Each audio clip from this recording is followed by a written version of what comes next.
Abortion is a pretty hot topic with a lot of people who have a lot of opinions about it and a lot of passion on either side on whether or not it should be allowed. So I just kind of thought I'd share my thoughts. So I am pro-choice, and first and foremost, I want to get out of the way the number one reason as to why I am pro-choice, and that is because I don't have a uterus. So I will never personally be in that position, having it directly affect me, having a pregnancy, abortion, any of that directly affecting me. That, I think, should kind of already disqualify me from having an opinion on what happens to people who do have uteruses. So you could probably end the video there. Like, that's just kind of done. But I do have some other reasons I'd like to share. Another reason being bodily autonomy, someone having the right to their own body. If someone is in an accident, and you are hooked up to that someone, say they need a direct line of blood from you, so they hook you up to a machine to give your life juice directly to them. At any point, you can say no. At any point, you have the right to unhook yourself from those machines. Even if you're the reason that the person now needs to rely on this machine, you still have every right to unhook yourself. Nobody has the right to just use your body, to just hook you up and use you. Even a corpse, if somebody doesn't sign up to be an organ donor before they die, when they die, those organs go with them. However good they might be, doesn't matter if little Tommy next door is a perfect match for your heart. If you didn't sign that little piece of paper, Tommy dies. Tommy doesn't get a heart. You know, it kind of sucks. But you have so much right to your organs that even after you die, they can't touch them unless you've signed off on them. The uterus, and just the female body, belongs to the female. She has a right over who uses it, who is hooked up to it, who can harm her through it. And she should have the right to say, hey, we're not doing this, pull the plug. Even if that means the fetus or the baby or whatever you want to call it dies as a result of the abortion. And that is an unhappy side effect. That's not great. In fact, I think most arguments you can be made if you want to solve a problem, because pregnancy can absolutely be a problem. There's a lot of problems that can come with pregnancy.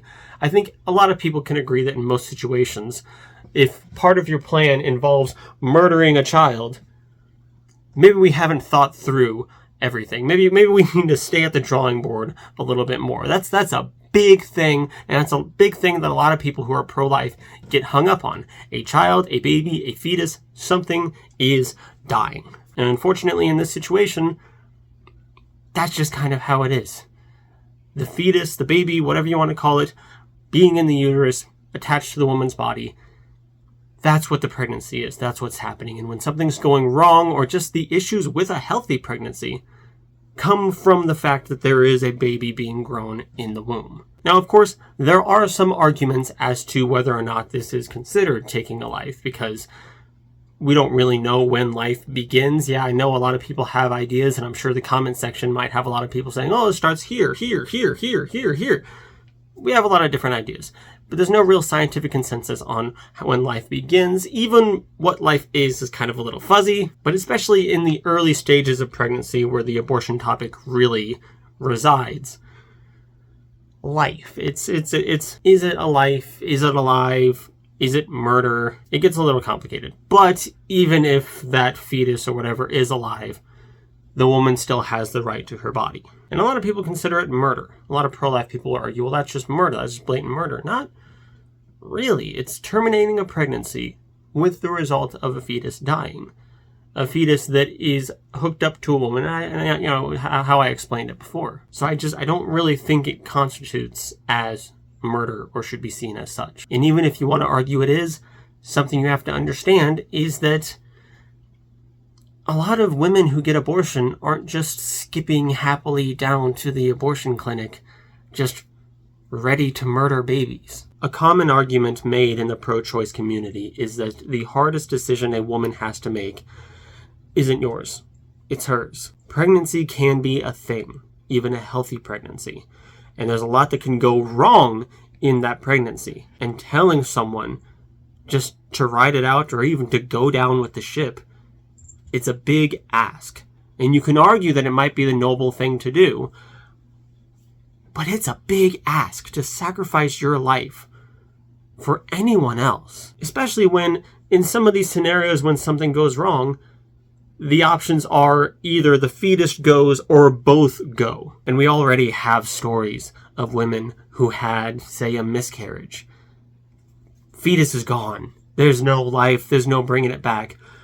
But procedures to stop the miscarriage, to remove the fetus, all that stuff, weren't able to be done because they live in states with strict abortion laws.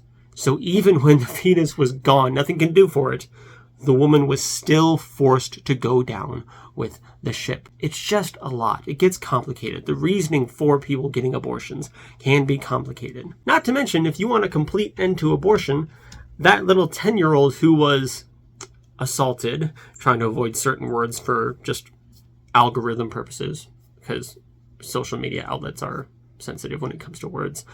But you know what I mean. And she gets pregnant. You're going to look her in the eye and tell her, no, you have to carry it to term. As if she hasn't been through enough trauma. Now she has to deal with all of the nightmare of a pregnancy, even if it's healthy, and with the idea that it could not be. And a lot of people say, oh, that's just such rare cases. So it doesn't happen? I don't see that little bit being written into a lot of these abortion laws. It's just a lot of all or nothing. Even if it is a small percentage, you could still add in your anti-abortion laws that, hey, maybe we can make an exception in this case. But no. So, I don't know. You can look at that 10-year-old girl in the eye and tell her, I'm sorry, you're the minority in this, so you don't actually matter. Good luck to you. And it's not just little girls. Other people have people forced upon them.